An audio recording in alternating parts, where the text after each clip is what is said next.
Hi, this is Pearl and welcome to my channel. Today I have a process video for you using the Felicity Jane Madison kit. You'll see I took a 3-inch strip here and I put adhesive behind there, and then I realized I hadn't done my journaling yet, so that's why I haven't flipped over that 3-inch piece. I'm using a pencil and marking where the photo is going to go approximately, and I take my paper to the We Are Memory Keepers typewriter and I journaled, "Christian, you were so happy I got this picture even though I missed the landing. You were so excited that you were doing the jumps and ride the rail." So now I put the 3-inch strip down and I'm trying to decide which strip I should use next to it. And I'm going to go through several before I decide which one I'm actually going to use. And I end up not using the one I just put adhesive on. I decide to use a scallop that I had fussy cut from one of the branding strips. So I'm going to go ahead and adhere that on, and I'm going to struggle with it a little bit because I had already adhered the green plaid paper. But I'm going to go ahead and try, and you'll see me struggle a little bit. After I get that in, or on the paper, I'm going to go ahead and take this over to my sewing machine and stitch a straight line on the green plaid on as well as the scallop to adhere them together and to give it some texture.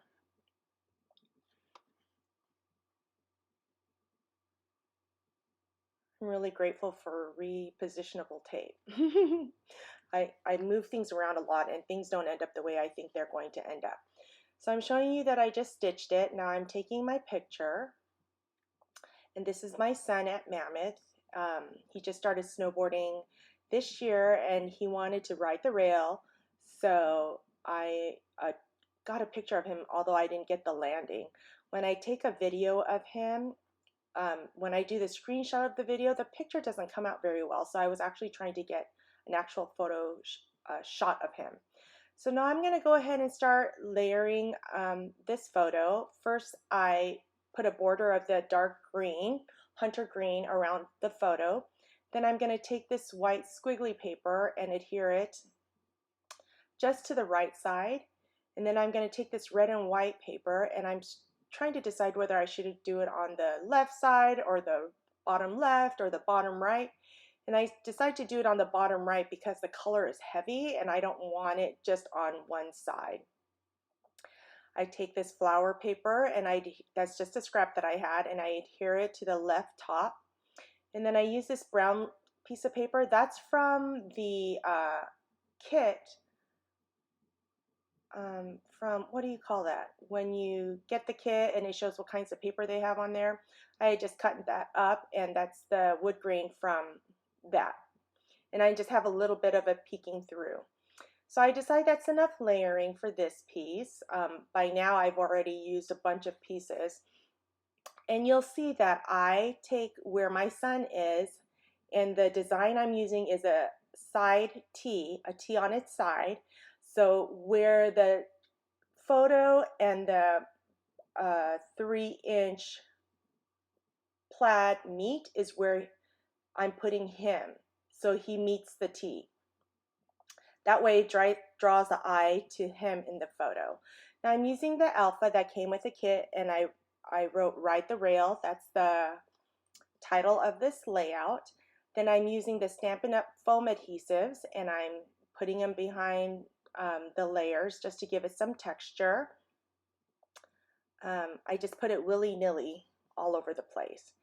And so after that, I go through some of the flowers that I had fussy cut, and I'm going to put some of that onto the 3 corners that I'm going to use as my embellishment clusters. Before I do that, I decide to stamp the date, and I use Stays On ink, black, with my Felicity Jane date stamp, and I use Stays On because this label is a little slickery. I didn't stamp that very well, so I went ahead and used a black Sharpie type of pen. It's a Tombow, and I went ahead and filled in the 2020. I'm putting this flower down, but then I'm gonna not end up using that there. I put the adhesive down for the label. I'm trying not to smear the date. That fussy cut flower I'm going to cut in half and use part of it for the top right, and the second part of the flower I'm going to use on the bottom left hand corner. So those will be my 3 embellishment clusters. So after I put that down, I'm going to go ahead and try to decide what other embellishments I want to use. I put foam adhesive behind the flowers to give that dimension as well. I only take off the adhesive on one side because I don't need it to stick to both sides, and plus I don't know what else I'm going to be wanting to stick under there. I'm going through these leaves and trying to decide where I should put those, and I know I want to put it on the right bottom corner. This is when I decide that flower is not where I need it to be, and I'm going to pull it off and put it underneath one of the layers and put a smaller flower there with the label. Now that I'm thinking about it, I should have stapled something down to give it another added texture. So I'm adding these pieces, these stems around this flower. And then I'm going to work on my embellishment cluster on the left hand side. I get this black and white tag. I use crochet thread and I thread it through to give it more texture, and then I decide where I'm going to put it. It's up and down on the left side, hiding part of the flowers, but I also want to show the fishtail on the bottom of that tag. I also decide to put another flower onto the left corner, right where the photo is, but I'm showing the fishtail from the tag as well.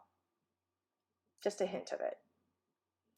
And so I think that's it. I should have put something else to the top right corner of my embellishment cluster, but I was at a crop, so I was probably too busy talking to remember. So I'm taking the Heidi Swap and I am color shine, and I put splatters into the 3 embellishment clusters area, and then I'm using this olive green Nuvo drops and putting 3 drops to each of the clusters, and I call this done. Thank you so much for watching. If you enjoyed this video, don't forget to like and subscribe, and I'll see you next time.